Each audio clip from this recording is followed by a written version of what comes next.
Hallo, guten Tag. Willkommen auf meinem Kanal. Welcome to my channel easy German in Malayalam. കഴിഞ്ഞ ക്ലാസ്സിൽ ഞാനൊരു 14 table പഠിക്കുന്നതിനെ പറ്റി പറഞ്ഞിരുന്നു. അതിൽ 3 ടേബിൾ നമ്മൾ ഓൾറെഡി പഠിച്ചു കഴിഞ്ഞു. ഇന്നത്തെ ക്ലാസ്സിൽ നമുക്ക് ഒരു ഇമ്പോർട്ടൻ്റ് ആയിട്ടുള്ള ടേബിളാണ് പ്രൊണോമൻ, പേഴ്സണൽ പ്രൊണോമൻ. അതായത് ഇംഗ്ലീഷിൽ നമ്മൾ പ്രോനൗൺസ് എന്ന് പറയും. പ്രോനൗൺ എന്താണെന്ന് വെച്ചാൽ ഇപ്പം ഒരു എക്സാമ്പിൾ പറയാം. ക്ലാര 10ാം ക്ലാസ്സിൽ പഠിക്കുന്നു. ക്ലാര പഠനത്തിൽ മിടുക്കിയാണ്. ക്ലാര ഡാൻസ് കളിക്കും. ക്ലാര പാട്ട് പാടും എന്നിങ്ങനെ ഓരോ സെൻറ്റൻസ് പറയുമ്പോഴും ഞാനിപ്പോൾ ആ പേര് എടുത്തെടുത്താണ് റിപ്പീറ്റ് ചെയ്താണ് പറയുന്നത്. അപ്പോൾ അതിന് പകരം നമുക്ക് ഇങ്ങനെ പറയാമല്ലോ, ക്ലാര 10ാം ക്ലാസ്സിൽ പഠിക്കുന്നു, അവൾ മിടുക്കിയാണ്, അവൾക്ക് പാട്ട് പാടാനറിയാം.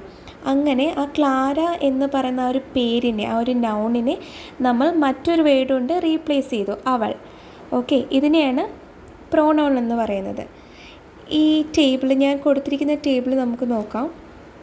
ഫസ്റ്റ് കോളം എന്ന് പറയുന്നത് നോമിനാറ്റീവ്, രണ്ടാമത്തെ കോളം അക്യുസാറ്റീവ്, മൂന്നാമത്തെ കോളം ഡാറ്റീവ്, 4ഉം 5ഉം ഞാൻ ആദ്യവും രണ്ടാമതും എഴുതിയിരിക്കുന്നതിൻ്റെ മലയാളവും ഇംഗ്ലീഷുമാണ് എഴുതിയിരിക്കുന്നത്. ഫസ്റ്റത്തെ കോളത്തിൽ നോമിനാറ്റീവ് എന്ന് പറഞ്ഞാൽ ഞാൻ ഓൾറെഡി പറഞ്ഞിട്ടുണ്ടായിരുന്നു, ഒരു സെൻറ്റൻസിലെ സബ്ജക്റ്റിനെയാണ് നോമിനാറ്റീവ് കൊണ്ട് ഉദ്ദേശിക്കുന്നത്. അതെപ്പോഴും സബ്ജക്റ്റായിട്ടായിരിക്കും നമ്മൾ ഉപയോഗിക്കുന്നത്. നോക്കാം. ഇഷ് എന്ന് പറയുന്നത് ഐ, അതായത് ഞാൻ. അടുത്തത് ദു എന്ന് പറയുന്നത് യു, അതായത് നീ. ഈ ദു എന്ന് പറയുന്നത് സിംഗുലറാണ്, അതുപോലെ ഇൻഫോർമലുമാണ്. അതായത് ഒരു വ്യക്തിയോട് ആയിരിക്കും നമ്മളത് പറയുന്നത്, അത് ഇൻഫോർമലായിരിക്കും. അടുത്തത് എയർ, ഹി, അവൻ. യെസ്, ഇറ്റ്, അത്. സി, ഈ എസ് സ്മോൾ ലെറ്റർ എസ് ആണ്. സി മീൻസ് ഷീ, അവൾ. അടുത്തത് വിയർ മീൻസ് വി, ഞങ്ങൾ. അടുത്തത് ഇയർ മീൻസ് നിങ്ങൾ. ഈ ഇയർ എന്ന് പറയുന്നത് മുകളിലെ ദു എന്ന് പറഞ്ഞില്ലേ, സിംഗുലർ ഫോം, അതിൻ്റെ പ്ലൂറലാണ് ഈ ഇയർ. ഇതും ഇൻഫോർമൽ തന്നെയാണ്, ഒന്നിലധികം പേരോട് നമ്മൾ പറയുന്നത്. അടുത്തത് സി, ഈ എസ്സും സ്മോൾ ലെറ്റർ എസ് ആണ്. ഈ സി എന്ന് പറയുന്നത് ദേ, അവർ. അടുത്തത് സി, ഈ എസ് ക്യാപിറ്റൽ എസ് ആണ്. അതായത് മുകളിൽ നമ്മൾ ദു എന്ന് പറഞ്ഞില്ലേ, ഈ ദുവിൻ്റെയും ഇയറിൻ്റെയും ഈ രണ്ടും ഇൻഫോർമലാണ്, അതിൻ്റെ ഫോർമൽ ഫോമാണ് ഈ ക്യാപിറ്റൽ എസ് വരുന്ന സി. ഓക്കെ, അതായത് ഇപ്പം നീ, യു എന്ന് പറയുന്നതിൻ്റെയും നിങ്ങൾ, ഒന്നിലധികം പേരോട് അങ്ങനെ പറയുന്നതിൻ്റെയും രണ്ടിൻ്റെയും, ഓക്കെ, ഈ സിംഗുലർ ഫോമിൻ്റെയും ഈ പ്ലൂറൽ ഫോമിൻ്റെയും ഫോർമൽ ഫോമാണ് ഈ ക്യാപിറ്റൽ എസ് വരുന്ന സി. ഇനി രണ്ടാമത്തെ കോളം നമുക്ക് നോക്കാം. അക്യുസാറ്റീവ്, മൂന്നാമത്തെ കോളം ഡാറ്റീവ്. ഞാൻ പറഞ്ഞിരുന്നു, ഈ അക്യുസാറ്റീവ് എന്ന് പറയുന്നത് ഒരു സെൻറ്റൻസിലെ ഡയറക്റ്റ് ഒബ്ജക്റ്റിനെയും ഡാറ്റീവ് എന്ന് പറയുന്നത് ഇൻഡയറക്റ്റ് ഒബ്ജക്റ്റിനെയും സൂചിപ്പിക്കുന്നു. ഇംഗ്ലീഷിൽ അങ്ങനെ നമ്മൾ തരം തിരിച്ച് പറയാറില്ല, പക്ഷേ ജർമ്മനിൽ നമ്മൾ ഓരോന്നും സ്പെസിഫൈ ചെയ്താണ് പറയാറ്. നമുക്ക് നോക്കാം.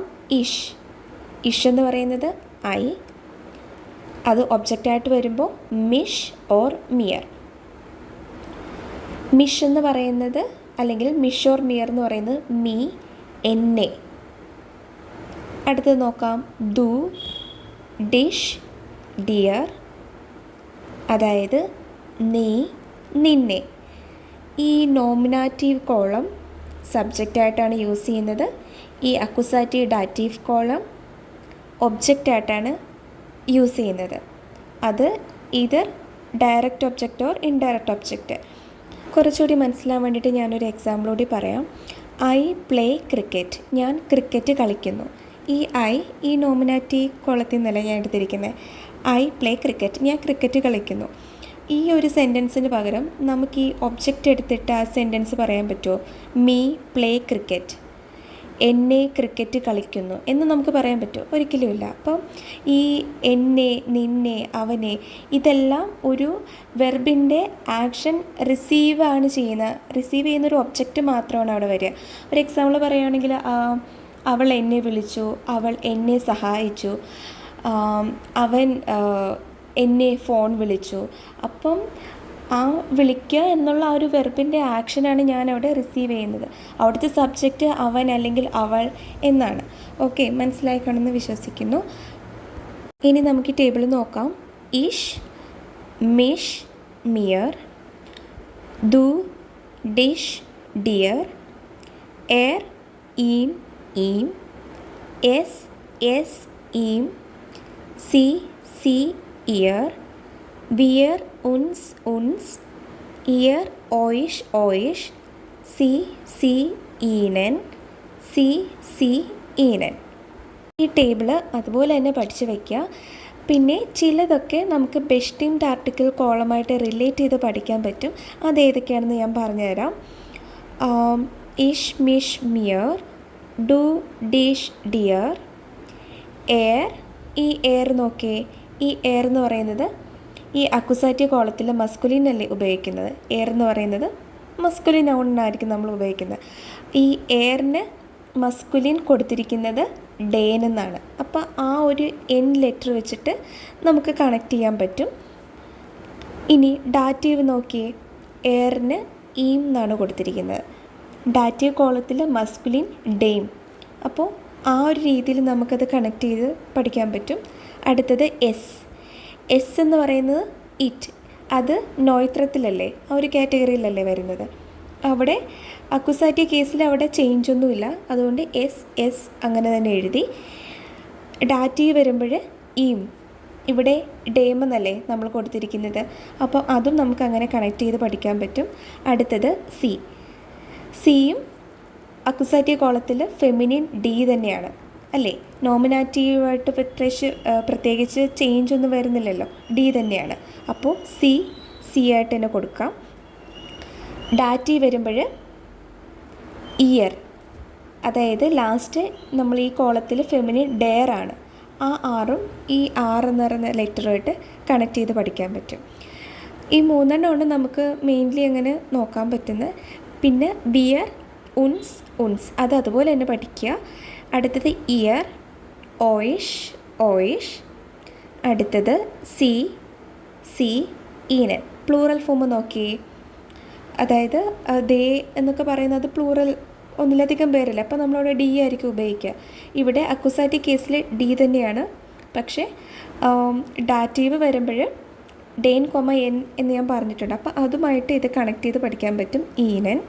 അടുത്തത് സി, അതും അക്യുസാറ്റീവ് സി തന്നെയാണ്. ഡാറ്റീവ് ഈനൻ. ഇതിൽ ശ്രദ്ധിക്കേണ്ട കാര്യം ഈ സി രണ്ടും ക്യാപിറ്റൽ എസ് ആണ്. അതുപോലെ ഈനൻ്റെ ഐ ക്യാപിറ്റൽ ഐയുമായിരിക്കും. ഇത് ഞാൻ ഒന്നുകൂടി വായിക്കാം. ഇഷ്, മിഷ്, മിയർ, ഡു, ഡിഷ്, ഡിയർ, എർ, ഈം, ഈം, എസ്, എസ്, ഈം, സി, സി, ഇയർ, ബിയർ, ഉൻസ്, ഉൻസ്, ഇയർ, ഓയിഷ്, ഓയിഷ്, സി, സി, ഈനൻ, സി, സി, ഈനൻ. ഇത് വളരെ ഇമ്പോർട്ടൻ്റ് ആയിട്ടുള്ള ടേബിളാണ്. ഇതൊക്കെ വളരെ ബേസിക് ആയിട്ടുള്ള കാര്യമാണ്.